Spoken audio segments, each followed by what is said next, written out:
I have a dog. Listen, there are days that I quite freely wish that it would wander so that we get picked up somewhere by an animal control officer and put into the pound, but unfortunately it's microchipped as well, so they don't even ring me up and tell me where it is. It's a Jack Russell. Endeared by the rest of the family, but I have to say I find it damn irritating. But nonetheless, I haven't decided to abandon it yet, just so you know. And I live in a region, I would suggest to you, the dog capital of New Zealand per capita. I don't know, I live in central Otago, and for those of you who have even visited the area, you would know that I would suggest to you that roughly the ratio is one dog per house in the whole of the region. It's extraordinary. I've never come across it anywhere in my life. But they are, in the main, well cared for. In fact, I have never come across a dog that hasn't been friendly, except to other dogs, of course, that's different, but to people.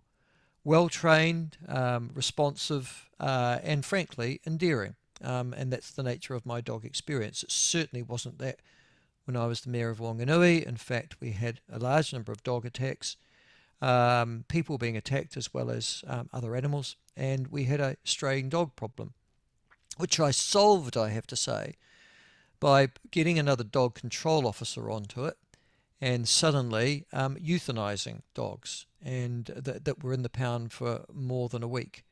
And boy, oh boy, did that solve that problem fairly quickly, I have to say.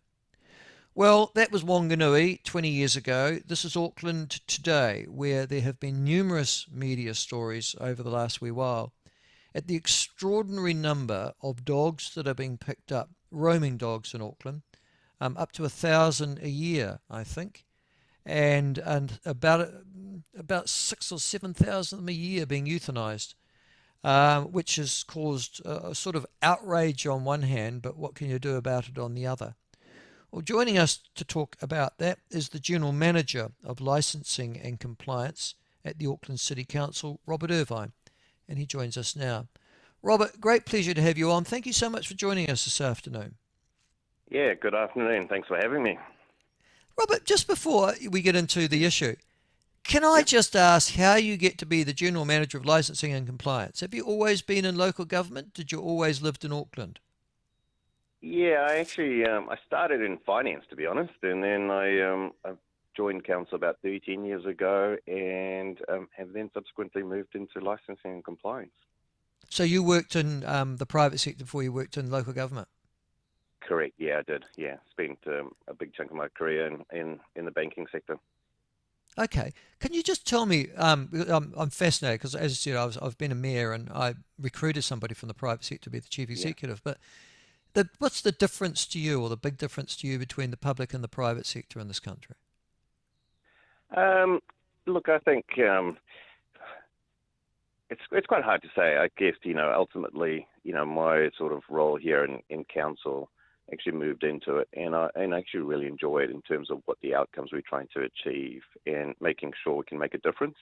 So that's one of the critical things that I sort of look towards is actually, and why I've been with council since for so long now, is the ability to actually tackle some of these challenging issues like we're facing with the dogs in Auckland.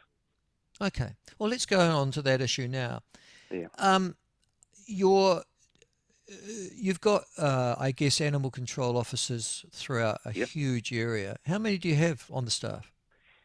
Yeah, so the total animal management function is roughly about 170 staff. So it's a big Wow. function for the size of Yeah. Auckland. Yeah, correct. Yeah, Yeah. yeah. And and those majority, so they include the shelter staff where we have 4 shelters across the city. Right. And these are all paid for by the ratepayer. You don't, do you get some of their income from what? Registration fees, do you? Yeah, registration fees. So I'd say that a fair majority is all paid through registration infringements as well, but then there is Yeah. some top up through general rates. Okay. So it doesn't pay for itself. All right. Yeah, yeah, Now the issue that we're talking about is roaming dogs in Auckland, which just seems odd, yeah, but it's yeah, taken, as you know, a national currency. That's why I'm talking to you now, because yeah, it's become a significant problem and issue. Can you give us some yeah. idea of the nature of the problem? Yeah, you sort of touched on it to start. So, I mean, over the last year, we've had reports around just under 17,000 reports of roaming come through to council. So we know, obviously, the amount of roaming dogs out there is way more than that, but that's what's come through to us. And then some of the Wow. other, I guess, really scary stats, I think you sort of touched on it. We impounded 10,000 dogs over the last 12 months. And sadly, as you said, a large chunk of owners just aren't collecting those dogs. So we've unfortunately had to euthanize close to 6,000 dogs. So there are some scary numbers, and I guess that's where we're sort of looking at this as a major problem for Auckland. You're also talking about, I mean, roaming dogs of itself aren't a problem, I guess, but it's what happens when those dogs roam. Um, you're suggesting that dog attacks are becoming more frequent and more violent. Is that right as well? Yeah. So we're just seeing year on year increases on dog attacks. So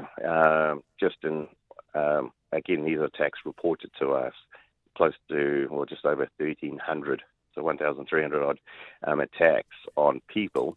And Wow. from what we understand with ACC data, that is actually potentially a lot more. Wow. That's So yeah, and extraordinary. it's also, and also I guess just following on from that, it's not just attacks, it's the safety in our public spaces. So roaming dogs, we're getting a lot of, I guess, concerns raised with us from children being able to get to school, Yeah. vulnerable communities, the elderly, being able to actually just move freely across the community. So it's a big impact, and it's quite frightening when someone confronts a dangerous looking dog.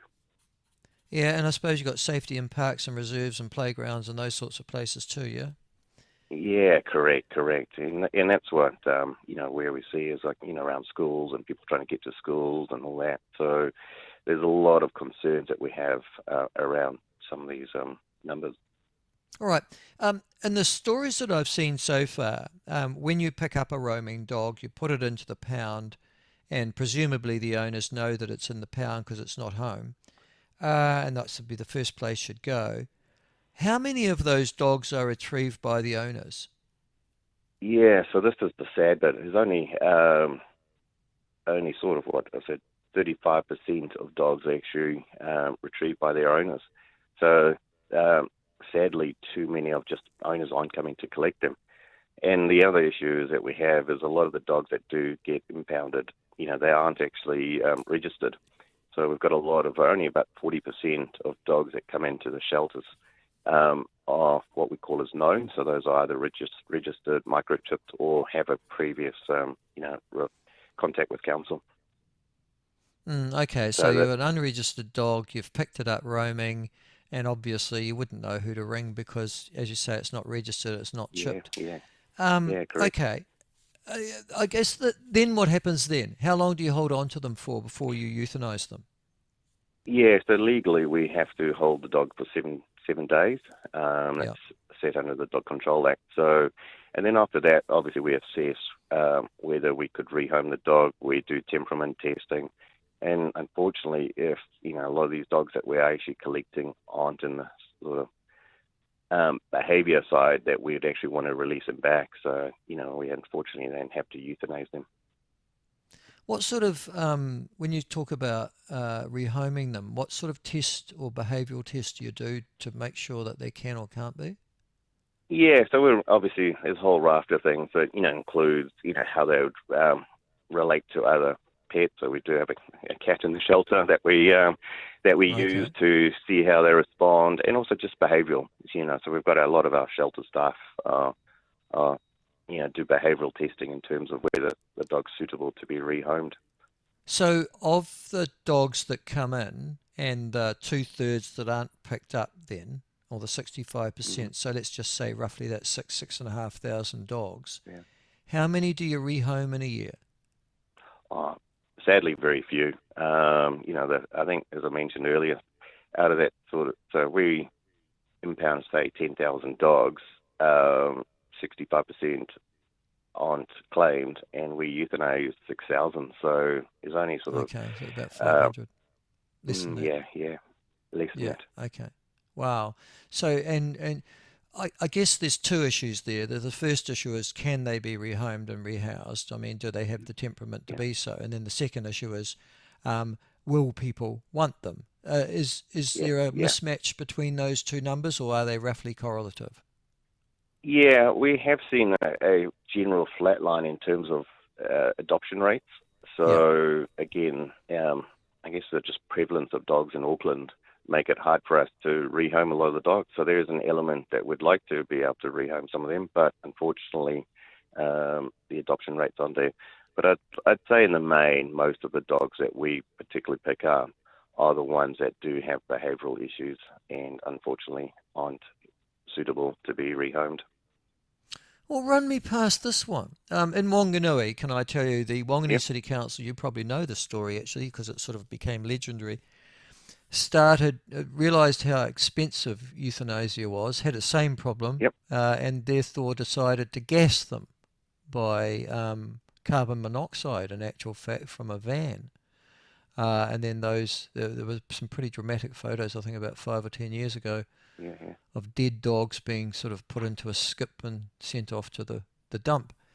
Yep. Those sorts of images created problems for themselves. How do you get rid of your dogs if you're going to euthanize them? Do you use that sort of method, or do you use a jab in the back of the neck?